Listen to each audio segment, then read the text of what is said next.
Maurice Bay here. Welcome to The Helpful Entrepreneur, and this video is not going to be hypey. That's not the purpose of it. As a matter of fact, this video is specifically for creative entrepreneurs out there. And I want to share with you in this video why you need to stop doubting yourself, why you should stop judging yourself, and why the world needs you now more than ever.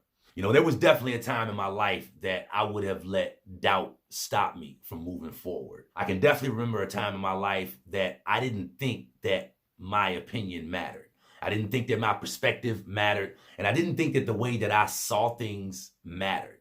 I didn't think my story, I didn't think that any of my experiences that I had been through was worth sharing with other people. I can definitely remember a time where I was dealing with that and where I used to judge myself. Looking back, I would say incorrectly, but I can definitely remember a time where I dealt with doubt and judging myself and not feeling that my story was worth sharing with others. But I want to share a quick story with you about a personal experience that happened with me that helped to power me past that mental roadblock.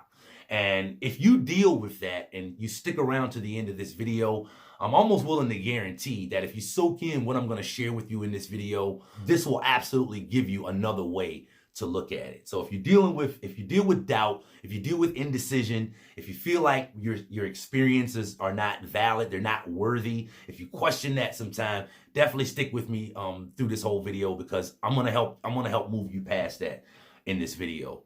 About 5 years ago now, my son passed away, my oldest son. He was 15 years old. I took him out to the basketball court one day, and totally unexpected, out of the blue, he had never had any health issues before. He passed away. He passed out on the court and passed away. And I'm not telling you that because I want to get sympathy from you.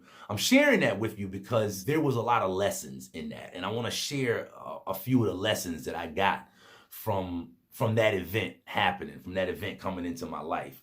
As my son's father, I feel like I did an excellent job at not judging him.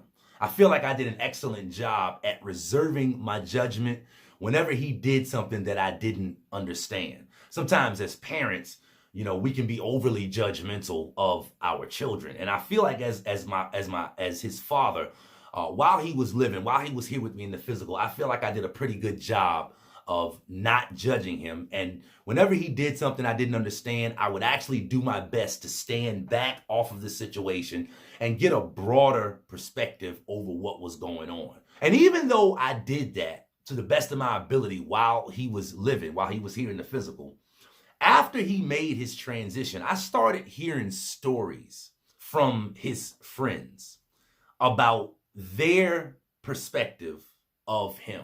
I started hearing what they thought about him. I started hearing how they saw him.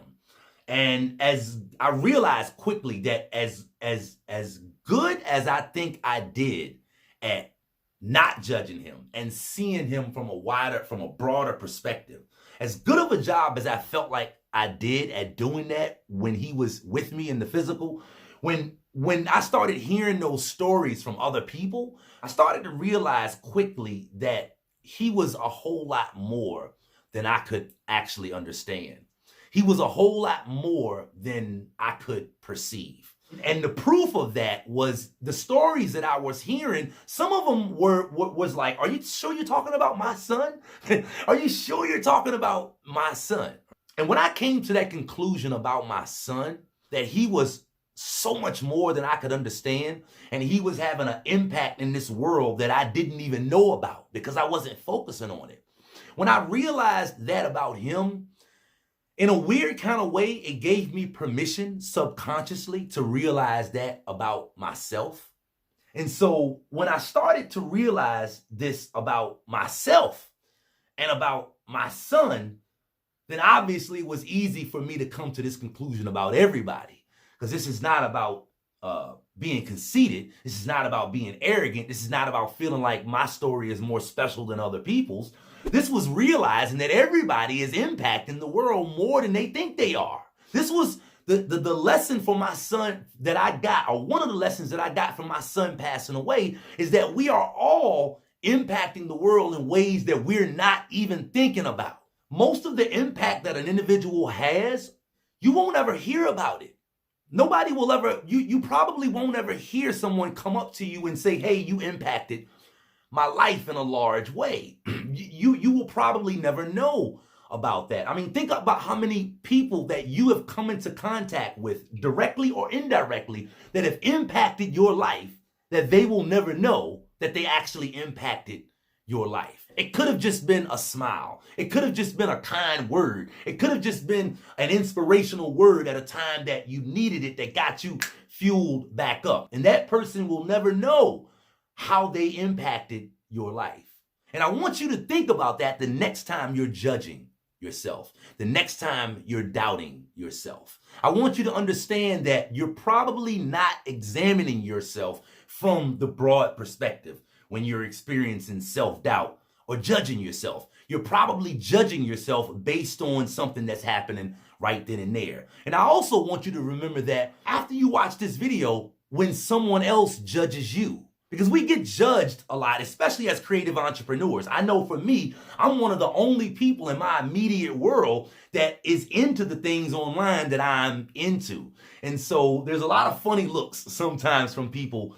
But I want you to understand that when somebody is judging you, they're probably not looking at the whole of you. They're probably not looking at the broad perspective of you. They're probably not focused on all aspects of you. They're not seeing all of the ways that you're impacting other people. They're only focusing on what they're dealing with in regards to you in that moment. So I want you to remember that as well the next time someone criticizes you. And of course, you won't use them criticizing you as an opportunity to turn back around and criticize them. You, with this bit of knowledge that I just shared with you, hopefully will just understand that that's just what they're focused on at that moment. But as soon as you allow yourself to see a broader perspective of yourself, as soon as you allow yourself to do that, then to me, it's simple to stop focusing on you, to stop focusing on what you think is wrong with you, and just to realize that people need to hear your story. People need to hear your story. There are so many people going through things that you have already overcome. There's so many people going through things that you are currently working on overcoming, and they haven't even started yet. This is exactly why I think that right now, today it's April 21st. The nation is under a lockdown right now. Who knows when you're going to see this video?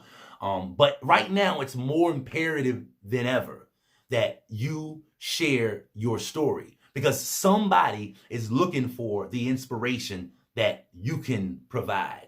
And they will never receive it if you don't realize that your story has the potential to impact someone. So if you're a creative entrepreneur of any kind, and you do deal with the doubt and the indecision, and you know that stops you from moving forward sometimes, you judge yourself a bit harshly sometimes, use this information I shared with you in this video to put your judgment of yourself aside. Your experiences have validity. Your experiences have value, but they don't have value if they're held inside of you. So in summary, I want to give you something to think about when you click off of this video. If you knew that you had the cure for someone's cancer, and I'm speaking metaphorically here, okay? But if you knew you had the cure for someone's cancer, would you be eager to share it with them? Would you be eager to put that in front of them, knowing that it could potentially help them? Obviously, you would. Well, from my perspective, if you're a creative entrepreneur of any kind, your experiences, what you've been through in your life, is the cure for someone else's cancer. Your experiences that you've been through in your life are the answers to someone else's problems. So, creative entrepreneurs, the world needs you now more than ever. This is Maurice Bay, the Helpful Entrepreneur. If you like the content, consider subscribing. I'll see you on the next video. Closed mouths don't get fed on this boulevard.